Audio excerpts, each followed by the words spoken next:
Well,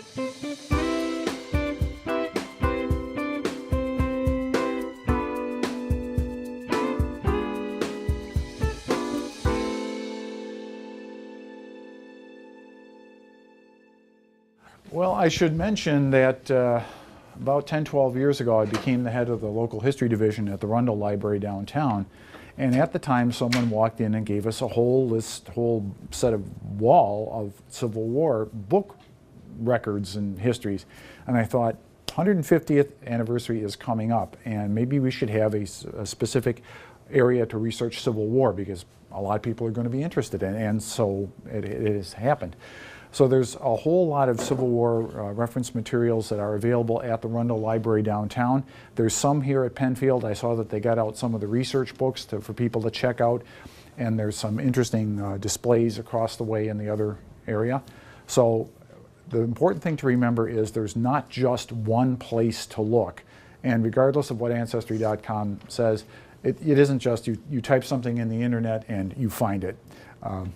The internet is a very useful tool, but it's not the be-all and end-all. There's a few mistakes on it, not many, but there's a few mistakes. So I hope to show you what you can do to research your Civil War ancestor, and special attention to the local resources here in Monroe County. So can everybody hear me all right? Okay, I'll sit down so that I'm not blocking anybody's view. Well, the basic information. Are you sure that they served? Maybe they did, maybe they didn't. Just because somebody was of age, that doesn't mean that they did serve. Somebody could have supported the war or helped the services, but not actually been enlisted. So are you sure that they served? Do you know who they are? You know, great-grandpa was in the Civil War. What's his name? Well, I forget. I'm not really sure. It was, you know, Martin or Marvin, or what was it? And how old were they? Does it make any sense? If somebody is born in 1858, he likely did not serve in the Civil War, but he could have been born as early as the 1790s. If someone was of age, there really wasn't an age enlistment limit, so you could have people that were pretty old, what we would consider retirement age, signing up to volunteer. So don't throw out somebody because you think they might be too old. Now, where were they living? Were they from New York City, or a large city like Boston, even like the city of Rochester? Or were they in a rural area like farms and that kind of thing? That might make a little difference in the kind of records you look for. And did they survive the war? Because if they did, you'll not only get a service record or find out a little bit of history on them, but there's a number of different censuses, there's pension records, there's other kinds of records that if somebody lived a long time, and that would help you find more information. Does anyone know of the fellow named James Hard? There's a display on him. That guy lived to be 111. He was born in the 1840s, died in 1953. And he was in the Civil War parades for years and years. Of course, when he got very old, he was in the car. But he lived. He was the oldest Union veteran that survived from Rochester. So he only died 60 years ago. Even though the war was 150, he only died 60 years ago. And did they have a family? It would not be unusual for someone who was in the service. He might have a family, or maybe he was married and didn't have a family. Then he married a much younger woman, because there wasn't any Social Security back in the day, and might have had a family with hers. So did they have a family? It's another question. Don't throw out something because you think the guy's too old to have a family. That person that you think is his daughter might be his wife. And you know, his grandchildren could be 50 or 60 years younger than he. So that would make a difference when you look in the censuses. And what unit was he in? Was he in the Army? Was he in the Navy? Was he a Union soldier? Probably most people from this area would be Union, but some Confederates came north after the war. So he might have been a Confederate, or you might have moved here and actually have Confederate ancestry. I have a question to ask. Yeah, sure. When did they start doing censuses? 1790. The first, In the Constitution, right? Yeah, the first useful censuses that have every name are 1850. Before 1850 and 1790, they have just the head of household, which most often is a man, but could be a woman. But they do not enumerate the names of the people there. It'll say John Smith, X number of boys 5 to 10, 10 to 20, whatever, X number of women from such an age, not their names, only the person who was considered head of household. And most often it was male, but sometimes was female. And that's 1790 through 1840. So you'll find people in an area, but it'll say whatever, John Smith, and it's got 11 people there, but it just gives you the ages. It does not give you the people's names until 1850. Now, New York State took a census starting in 1825 through 1925. Again, the first useful one is in 1855 because that says, who are you? Who's in your family? They enumerate all the people. They say, which county of New York were you born in, or what state or what country, which is really useful because in 1855, a lot of people in this area were born eastern New York.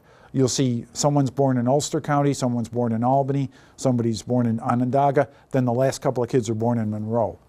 And that's very useful if you want to know where people came from. Last time I was trying to get some census for like 1960, 1970, and it seems like they want to charge you for them.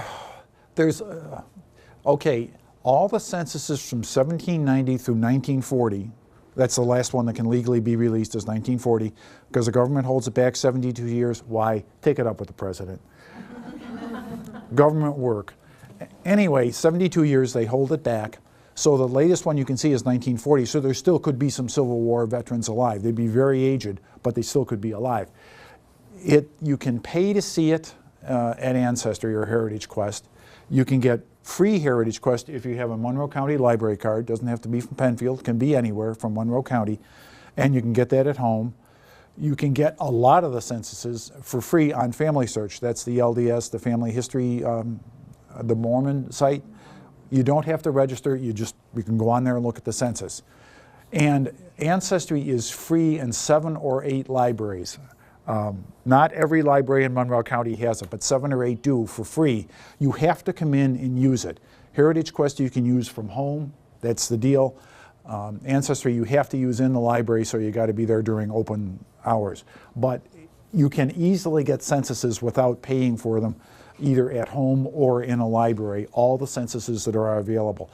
And the Ancestry, to some extent, and the LDS Family Search, to pretty much extent, does have all the New York censuses available online. I think all but the 1865 is indexed. So you can put in, little Janie Smith and find that she's living with her dad, John Smith. So you might know Janie Smith as your great-great-grandmother, and you can find out who her parent was by finding her in the census. But moving on to find out more about Civil War soldiers. So most personnel were between 18 and 30, as you might expect, the cream of the crop. We got to kill off the young men.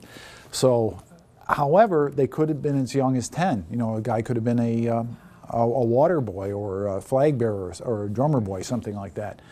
So they could have been born as 1855. And as I mentioned, they could be an older person as old as 70 at the start of the war. So don't throw anything out. Now, also, they died between 1861 and 65 when the war was being fought, or later. Because a lot of times, this is 150 years, there might be a family legend. People would say, oh, he served in the Civil War. He didn't immigrate from France or Germany until the 1870s. He wasn't in the Civil War. He might have served in one of their wars, but not in the US Civil War.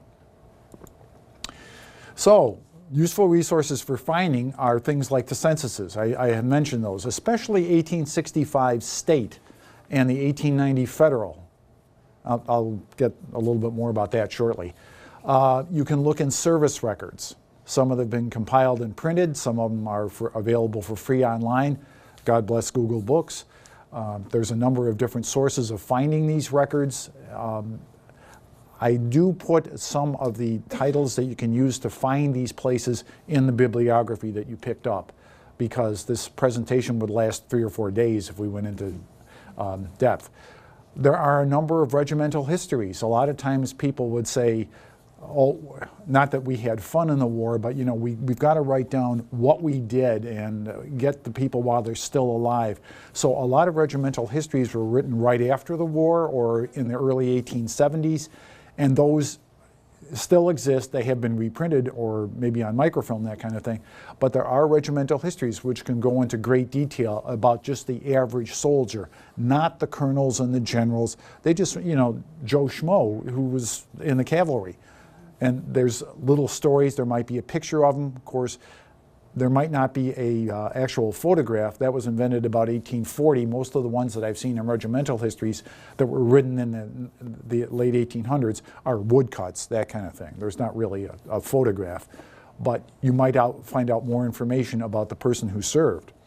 Now, the 1865 state census shows the newly returned Union veterans. It was taken in June. The war ended in mid-April, so it was only a couple of months since the war was the war was over. So this would give a lot of information. Now, I have another slide about the 1890 federal census, which survived the destruction of the regular name census. You probably know that 1890 census was taken. In 1921, there was a fire, and in 1937, again, government at work, they finally disposed of all the burnt paper for the 1890 census. However, the 1890 federal census of soldiers does survive. And so that shows who the soldiers were and who was in their family. And that does exist for New York. So what you want to do when you do this is look in basic books about Civil War research. So I put a number of those on the bibliography. Some of them are available in this library. Some of them are available at the downtown library as reference. Some of them are available as reprints on Amazon. There's a lot of different things that you can look for books on how to do Civil War research. The Adjutant General's reports, someone gave the downtown library those, which are a remarkable list of all the soldiers and their actions, and it's alphabetical. Those are available for free online. You don't even have to go downtown to look at them anymore. You can find the AG's reports and look at them. Unfortunately, they're arranged by unit. They're alphabetical within unit, but they're not. There's not an index to them.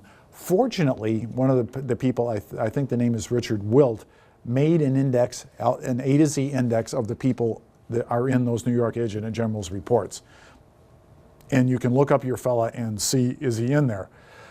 Well, I'm going to show some name variations pretty shortly, but the spelling and names can be exact or not. Don't get me started, please don't get me started. Unbelievable. I have a couple of good, bad examples. But there's a number of different things. I also have some things that you can look at. I downloaded them to this computer, and I'm going to show them a little bit later. Has anybody heard of the Rochester history pamphlets that the Downtown Library publishes? Shame on you guys. I used to be on the editorial board for that, and that's been published every quarter since 1939, so there's about 70 years worth, and 75 years worth now. And they come out every quarter, and now they come out every 6 months. But I downloaded the ones that show that are related to the Civil War. They're all free. You can subscribe to them for like $5 or $6 a year from the Downtown Library. The City Historian's Office does it. Or you can get them for free, read them for free on the library's website. And they're PDF files, so if you really like them, you can download them. But I'll show you what some of them look like at the end of this first part of the talk. So Charles Dornbush and Richard Wilt are good sources to find the soldiers. Dornbush has a history of the units. Wilt does an alphabetical list of the soldiers. So what you want to do on the computer is go to the Civil War Soldiers and Sailors database. I'll show you that live shortly, and I have a couple of screenshots later. That's done by the National Park Service. And that's free to use. And that's what the search screen looks like. So you can look first name, last name, you can choose the state, you can look by the Union or Confederate, what the function was. Now, I put my own name in there and it did not come back. but my two greats-grandfather, Carl, is in there. Notice that they spell the name differently than I do. We don't have an R and we only have one M. So he's in there under Naukam. At first I thought, somebody said, well, he served in the Civil War and I couldn't find him. Well, he didn't serve. Yeah, he did. And he didn't serve from New York. He served from the 2nd Regiment in New Jersey. He got off the boat from Germany, didn't stay in New York City, went right across to Newark and enlisted from Newark. And the little bit of a backstory on him is that he came over in February with his daughter, who's listed as his wife on the passenger list. She died of consumption 2 months later. He's in a foreign country. His only relative, his daughter, died. He doesn't speak the language very well, and he's going to get citizenship if he can go off to fight. The guy's 45 years old. He signs up, and he's a foreign citizen. He gets citizenship if he serves. So he signs up from New Jersey. And in the 2nd Regiment, he was a musician until he got deafened in the Battle of Cold Harbor, and for the rest of his life he was a rug weaver, because you can't be too good of a musician if you can't hear, Beethoven aside. But unfortunately my guy was no Beethoven. But the Civil War soldiers and sailors will give you the unit. That's very important because it tells you the state and the regiment. And that allows you to look for written materials. Contact the Army War College in Carlisle, Pennsylvania, to see if there's pictures of the unit, of the flags. Sometimes there's pictures of individual soldiers. Other times there's these great large group shots of them standing there.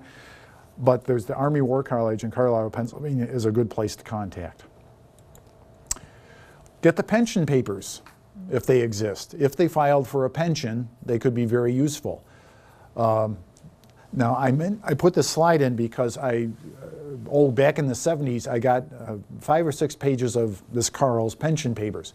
Well, it proved that he served. A few years back, I went to Washington, went to the National Archives, and had the entire pension file brought out where I could go through it. And I found immensely more information that they had not photocopied. Nowadays, if you pay, they'll copy the whole file. But I was in Washington to visit someone else, and I said, well, I'm going to go to the National Archives. And it's really, really good, because this showed that not only did he get a pension, after he came back, he went back to Newark, then he went to Albany, then he came back to Newark, then he went to Albany again. He couldn't hear very well. He limped because he'd been hurt in the leg. He was deafened. And eventually, his pension papers say that he went to Albany, where some of his relatives who came over after the war were, and then eventually this Carl moved to Buffalo, where he died. And also in the pension papers, my two greats-grandmother said, yes, I was married to this soldier. We got married soon after I got off the boat. At the time, I didn't speak German. And I know that we were not married in a church. We were married in someone's house. It might have been a justice of the peace, but as I just mentioned, I did not speak English at the time I was married. He must have, because he served for 5 years in the service, so he spoke rudimentary English, of course. She didn't. She was right off the boat. And she was 25 years younger. So at any rate, this is in the pension papers. Where else did I find it? Only in the pension papers, because I was married in someone's house. It wasn't a church. New York City has records going way back into the 1860s. I cannot find any record of a marriage in a church or in civil records. The only way that I know that they're married is because she stated so in their pension papers. Oop, oop, oop. There I go. So downtown, the Rochester Public Library has the Civil War Master Index. I'll show you a sample of that shortly. And that's a compilation of names that are taken from the various sources in local history. When I worked there, I said we have all these card files, all these different sources, and people come in and they have to spend 2 hours going from card file to card file to card file. And besides, you can filch a card file or misfile it. So let's type them all in. And it was done. It references the 1865 census. There's information from the county historian's office. County historian used to be in the Rundle building downtown. Now it's over at St. John Fisher in the basement of the Lavery Library there. So that material physically exist at St. John Fisher. But the Civil War Master Index has 38,000 names of men and a few women from the Rochester and Monroe County area. And it will say, among other things, if it's a newspaper index, that there was an article in the Union Advertiser of April 7th, 1863, page 2, column 5, about the infamous now John Smith. And this is available. You can just look on the library's website and look at it and see if the person you're interested is there. I'm not sure if any other library has done something like that. A lot of people do things, and one of the good things and bad things about the internet is people, libraries, historical societies, historians can do things and there's no big coordinating unit that says this is who's got what. Kathy mentioned the Digital Public Library of America, which is one of the places I volunteer at. And that hopes to be a kind of a pointer, a portal to where you can find information. So that's a screenshot of the 1890 census. Yep, it's handwritten. Now that's from Indiana itself. And the next slide says what is available. Following information: the surviving soldiers, sailors, Marines, and widows, their rank, the name of the regiment or the vessel they served on, the date of enlistment, the date they were discharged, the length of service, their current 1890 post office address, any disability if they have one, and other remarks. So it's a nice single place to look in 1890, 35 years or 25 years after the war. Is that all available online? Yes. Did you go directly to? I would Google it to see if it's available for free. It would be available on Ancestry. I'll digress just a little bit. Ancestry.com has put a remarkable amount of information online, and what they've done is they have agreements with all 50 states to give access to some of that state's material for free. The deal is, to get the Ancestry New York material for free, you have to go to the New York State Archives website, click on Genealogy, click on Login, and you have to put a valid New York State zip code, so put whatever zip code you want that's a New York zip code, and you can search Ancestry for New York material for free from home.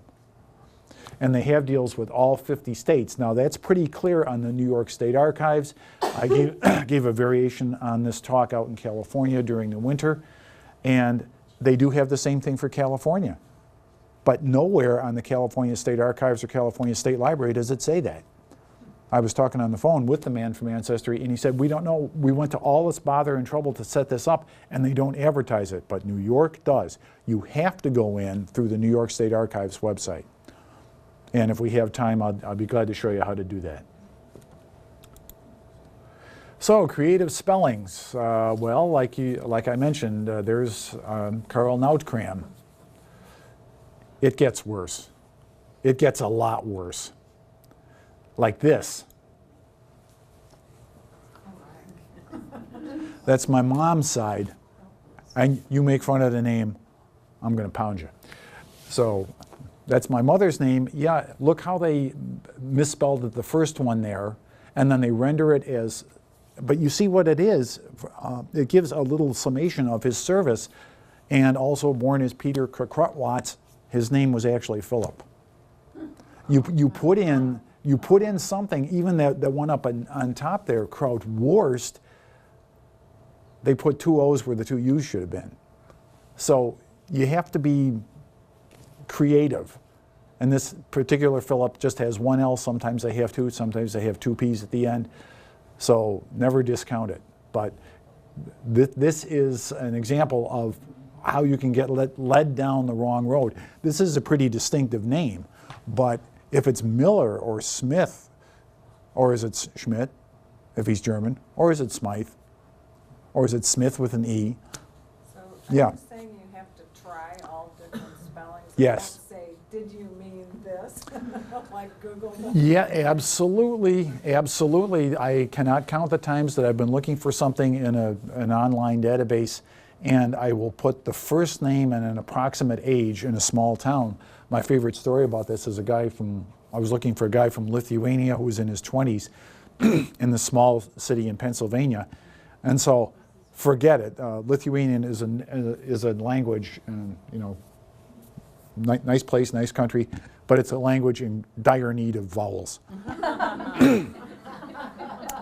So at any rate, you put in the guy's first name and country of location, Lithuania, 20 to 30, and there it is. And sure enough, I found it for the lady who was looking for it. And she said, I don't believe how they butchered it. Well, I do. Yeah. But sometimes that would happen. I mean, people would come over. I mean, just think of O'Donnell or O'Brien. There were a lot of Irish people that fought in the Civil War. How many ways can you do that? Is it O apostrophe? Is it O just straight? Is it O'Brien, O'Brien, O'Byrne? It could be almost anything, because remember, that's not what the person put, that's what the person who was writing it down heard or put. And a lot of times it was warm and they might have had a little too much to drink, and so you got to be careful. You got to be careful. Now there's a local connection here. Has anybody heard of the Penfield Extra? Well, the next time you get a 13-year-old girl who says, I'm bored, I don't know what to do, tell her to put together a paper and publish it for 3 years. Yep. Ellen Teresa Williams, also known as Little Nellie, her brother enlisted in the Union Army, and he published a newspaper here in Penfield. She took it over and she published it for 3 years while he was gone and made a go of it.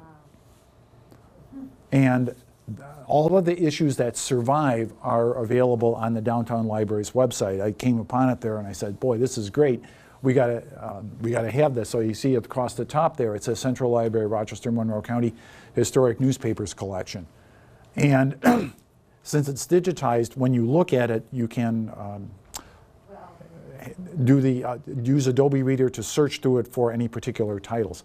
Obviously, with the Penfield Extra, they might have local information about the folks in there. Now, she unfortunately died pretty young. She died in 1876.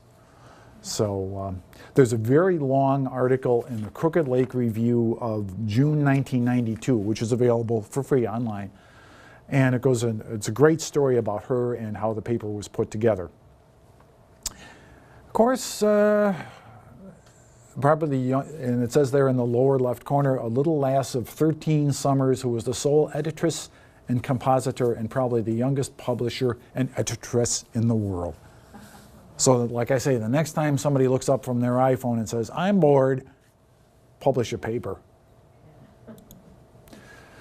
So the library downtown did something called Many Roads to Freedom. A few years ago, I realized that we had quite a lot of useful information, and I wrote up a presentation to the powers that be and said, let's get some of this digitized and let's write up something that people can use for research.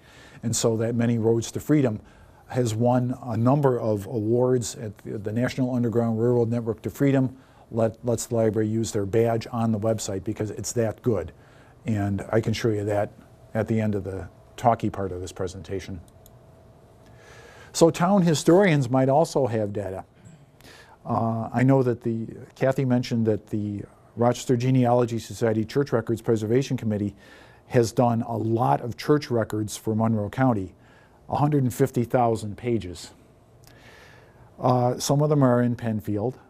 Now we will start next week digitizing some of the records from the Parenton Town Historian. They have very old marriage records, public domain. They're in his office on the bottom shelf of his office. You have to go there when he's there a limited amount of time. So we got the okay to scan those and put them up on the RGS website for free. So any town or village historian, and by law, every location in New York State has to have a town or village historian. It's the law. There's about 1,600 of them. Who knows what they have in their collections? It can vary a lot. So there can be tax exemptions, there can be enlistment records, bounty papers, and other sources. They may even have pictures of the people. I know there was a little thing that was put together on the table in the other room about all the guys who enlisted from Penfield. It's a photocopy of something else, but it's useful, and that would be something that's probably not online anywhere. It's just in the historian's office or available in the Penfield Local History Room. So try something called New York Heritage. NewYorkHeritage.org is a free website. It has quite a few, like hundreds of thousands of items in it. I've done some scanning for Geneva, the Civil War collection. So they had manuscripts related to the Geneva area soldiers of the Civil War, and like the slide says, it's comprised a lot of letters from soldiers who were killed the last week of the war. That one guy survived. You know, you could back and forth for three or 4 years, and the last letter in the pack is, "Dear ma'am, I regret to inform you, the son has been killed." But there are diaries, there's invoices, bills related to supplies, and pictures of the families post-war time. Now, what I did was I got that from Geneva, and I scanned it at the Rochester Regional Library Council in Fairport, put it up online, and for the most part, I did not transcribe all the information in it. But for example, there's one there where the guy was thrown out of the Army because he was one of the commanding officers at Harper's Ferry, and the Union had an unfortunate turn of events there, and the Union soldiers ran away. He was thrown out because he said, you know, you didn't order your guys forward. Well, yes, he did. And his handwritten thing said, this is where I was born, this is where I was. I did order this, and his co-officers backed him up. He got reinstated in the Army and got killed a week later. But the thing is, only in his letter does it say that he was born in Geneva. Then he went to Wisconsin when he was a teenager and farmed for a few years. Then he got it into his head to be on a sailing ship and sailed around the world. And when he heard that there was a war back in the US, he got home and went back to Geneva and signed up. Which is why you won't find him in the censuses. You're only going to find that in that manuscript that he wrote to get back in the Army. That's available for free in the New York Heritage site under the Geneva Civil War collection. Now, there's a lot of libraries and historical societies that are part of New York Heritage, and New York Heritage is going to be, and I love this verb, ingested into the Digital Public Library of America.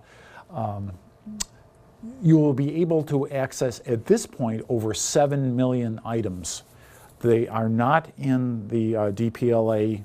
There's like 6 or 7 people who have offices in the Boston Library in Massachusetts, but they're portals. They're in California, they're in Massachusetts, they're in New York State. So the diaries, invoices, and bills, and what might be there. I scanned a lot of postcards for Geneva, and on one of them, this young woman is writing, "The baby has been born a month now, and you haven't come down to see me, you schnook. I want you to come visit. Have you forgotten where we live?" This is around 1910. And, you know, I don't know if you're still my friend. I mean, you really got to come down and visit the baby. Well, it's my cousin, Joyce's 2 great-grandmother, writing about her great-grandfather. And as soon as I scanned that, and it has the name, I sent, you know, you got to look at this. That's on your mom's side. This is your family. Her actual handwriting, and this scolding postcard. Now on the front of it just has, you know, a picture of a bank or something like that, but on the back is a personal message. So you never know what you're going to find. DPLA I just mentioned. Like I say, it has 7 million things. I just took a really quick screenshot of this. It's dp.la. That's it. If you put in the computer dp.la, you'll get to the home screen. And I just put in Civil War, and those are the first 2 things that popped up. It lets you know by the format, like the text or an image or a sound or a moving image. I would imagine that some of those images are Matthew Brady photographs. And interactive resources, because this is meant to be for teachers, for researchers, and they have books. We should have time to take a really quick look at it, but it's a free place to look for information. Are you going to find your exact family? I don't know. You might. One of my stories about the DPLA is that there's a guy by the name of Johnny Mercer. Anybody hear of Johnny Mercer, the musician? Yeah. Well, I was in Palm Springs, giving the talk in Palm Springs, so I Google Palm Springs, and there's his daughter standing in front of that big mountain in downtown Palm Springs. And his papers are in Augusta, Georgia, because he was from Savannah, and they went, after he died, the family gave his papers to a college in Georgia. You know, he's famous for what he did out in California. Who would have thought that you would find the family papers in Georgia Googling Palm Springs in the DPLA? Serendipity. Of course, they do have something called Serendipitosaurus, but that's not, I won't go there.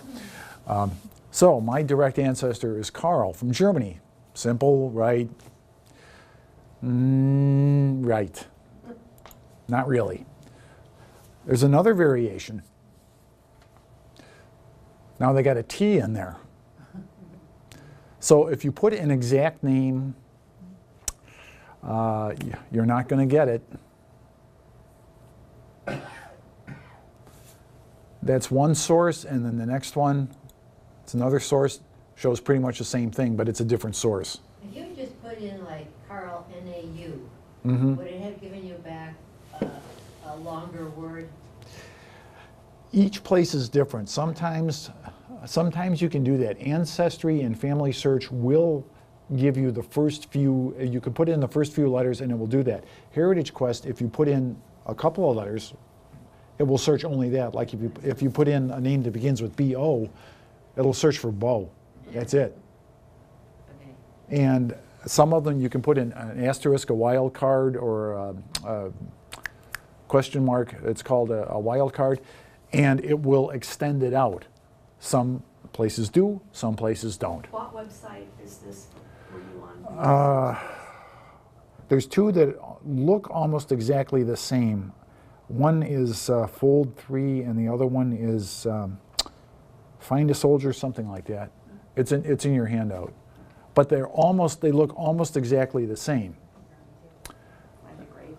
Yeah, and then there's also Find a Grave, which we have a shot coming up. Now this is in Ancestry because, oh look, it's not Carl, it's not even Carl with the C, it's Charles.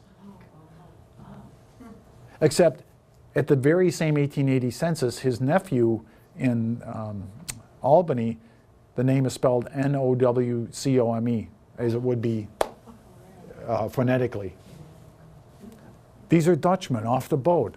The census taker can't understand them. They're probably doing it phonetically. Probably, yeah. But you can see now, you see Carl's considerably older than his wife. He's 63 and his wife is 37.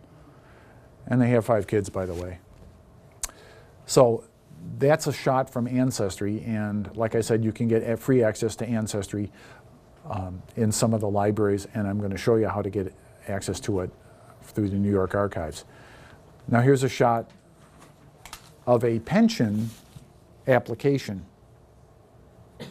Now they're back to Carl with a C, and Catherine with a K, but not a C. And although sometimes she goes by Kate, and sometimes Catherine with a Y, and sometimes Catherine with a C or K, you can see where I'm going with this. Any one particular thing is not going to be the same thing.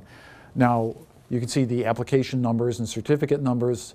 He filed for an invalid pension in 1886 because he was the best part of 70. And when he died in 1892, then the wife filed for the widow's pension. That's the difference. Now, you can get those pensions from the National Archives. And it said he was in the musician in the band in the 2nd New Jersey Infantry Brigade Band and U.S. Volunteers. He was a federal soldier. The 2nd New Jersey Infantry was raised by the state. The U.S. Army was different. And New York has a New York State Military Museum in Saratoga Springs for the state units as opposed to the federal units. Are we thoroughly confused? Yeah. That's what I say about genealogy. It's great, but find another hobby. So this is from Find a Grave. That picture, by the way, has an interesting history. My grandmother gave it to me, I lost it, and I made contact with a cousin in California who had a copy of it. and I begged her to take it down to someplace and send me a digital copy, which she did. And I've scattered copies of that in about 10 different cloud accounts that I had, and all my cousins have a copy of it now. But you can see there's the couple when they were married in 1866. And October 3rd, that's what she says in the pension papers. Now you can see she's considerably younger than he is. And they had 5 kids. And oh yes, the Forest Lawn Cemetery in Buffalo has Nankane. Forest Lawn used to be very difficult to deal with.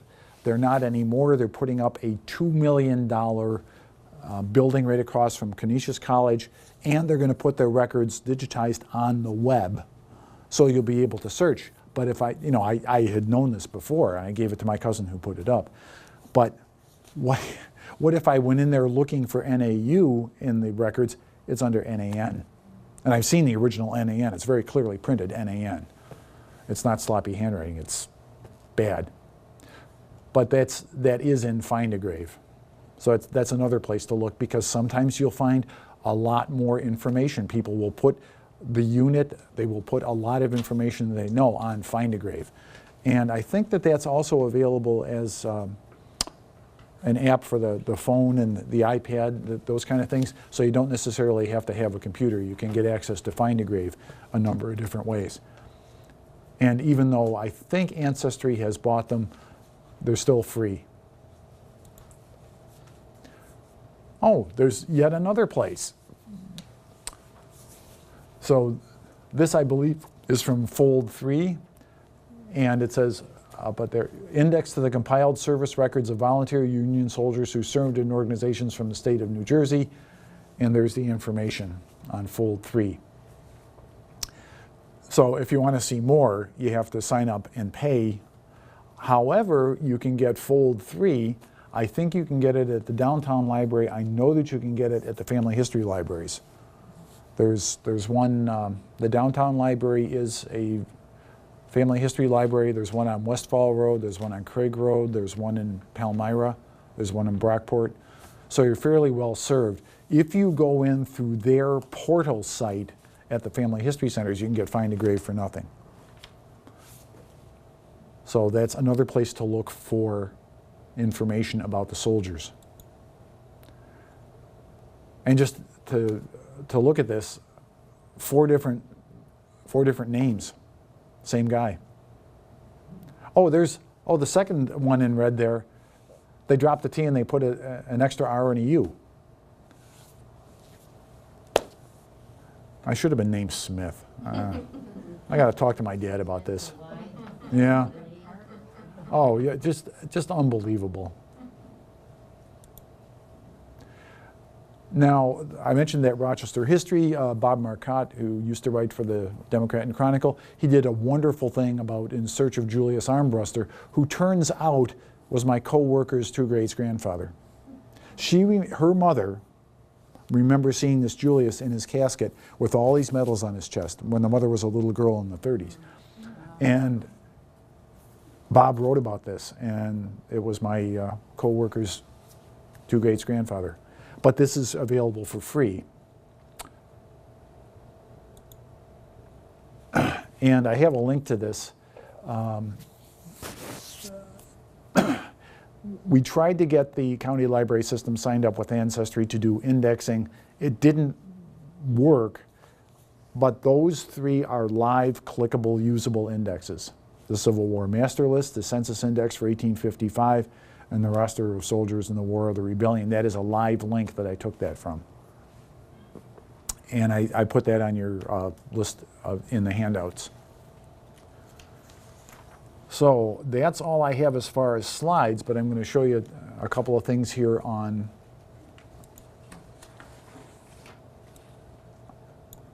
these are some. This is a thing I did about 25 years ago. So this is downloadable, and this is the whole thing, the whole Rochester history.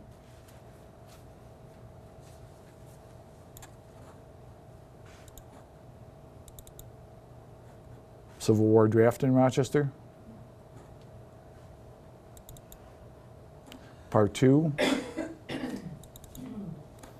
In Search of Julius Armbruster. And Marcotte does a wonderful job of talking about this.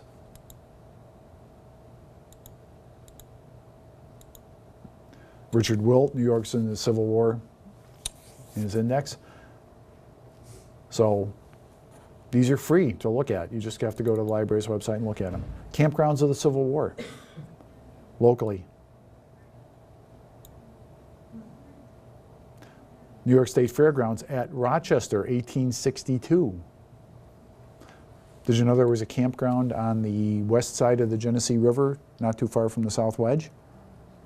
The tour boat goes right by it. Mm-hmm.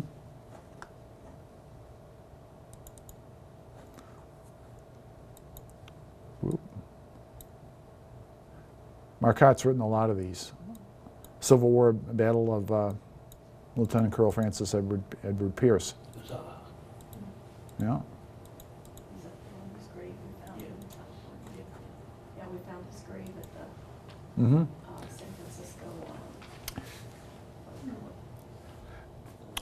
And there's a class at the U of R called Speaking Stones, and every semester, the fall, because the weather gets really bad, they come in and they pick a stone in the Mount Hope Cemetery, and they write up a very, very interesting, usually it's very interesting, summation of who's buried there and why the stone was so important to them. But you find out things like there's the one little girl was supposed to be so-and-so's daughter. Well, she was actually the child of a slave and a South Carolina congressman from before the war. They sent her to Rochester, and she lived in the Friendly Home, and then eventually she died. She's buried in Mount Hope. And the student who did that found that story. And Speaking Stones is available to search on the U of R's website. Just Google Speaking Stones University Rochester, and you'll get the link. And there's wonderful, the students just do a great job of getting it all together. So let's look at a couple of websites. So you click on this, and this particular website takes you to regiment details, of which there's a great supply. But it lets you know that he's in the 125th Regiment. That way you could go to the Adjutant General's reports and see what the unit did, who else was in there. And let's see, James E. Mabb.